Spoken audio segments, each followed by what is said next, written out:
Hi friends, welcome back to our channel Asma Sharif official. ఈరోజు మన blog వచ్చేసి విలేజ్ స్టైల్లో గోంగూర పప్పు ఎలా చేసుకోవాలో చూసేసుకుందాం. ముందుగా కందిపప్పుని దోరగా వేయించుకోవాలి. అలా వేయించుకోవడం వల్ల కొంతమందికి పప్పు తింటే గ్యాస్ట్రిక్ ప్రాబ్లమ్స్ ఉంటాయి. అలా రాకుండా ఉండడానికి దోరగా వేయించుకొని నీట్గా కడిగి తగినన్ని నీళ్లు పోసుకొని పసుపు, కారం, టమాటా, పచ్చిమిర్చి, కొంచెం ఆయిల్ కూడా యాడ్ చేసుకోవాలి. యాడ్ చేసుకున్న తర్వాత గోంగూర వేసి స్టవ్ మీద పెట్టుకోవాలి.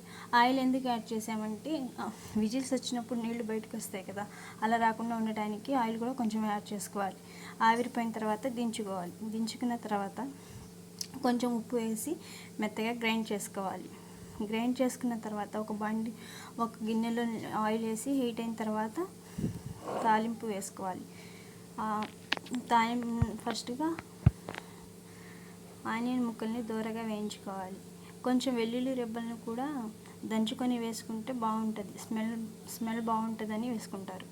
కొంతమంది ఇంగువ కూడా యాడ్ చేస్తారు. అలా ఇంగువ యాడ్ చేయకుండా ఉండడానికే మనం దూరగా వేయించుకున్నాం. ఇప్పుడు ఇంగువ వేసుకోకపోయినా పర్లేదు. వేసుకున్న తర్వాత వెల్లుల్లి రెబ్బలు కూడా వేసుకున్న తర్వాత ఆవాలు, కరివేపాకు, జీలకర్ర అన్నీ వేసేసి దూరగా వేయించుకొని గ్రైండ్ చేసుకున్న పప్పుని దాంట్లోకి యాడ్ చేసుకోవడమే. ఇది టేస్టీ అండ్ సింపుల్గా విలేజ్ స్టైల్లో గోంగూర పప్పు రెడీ అయిపోతుంది.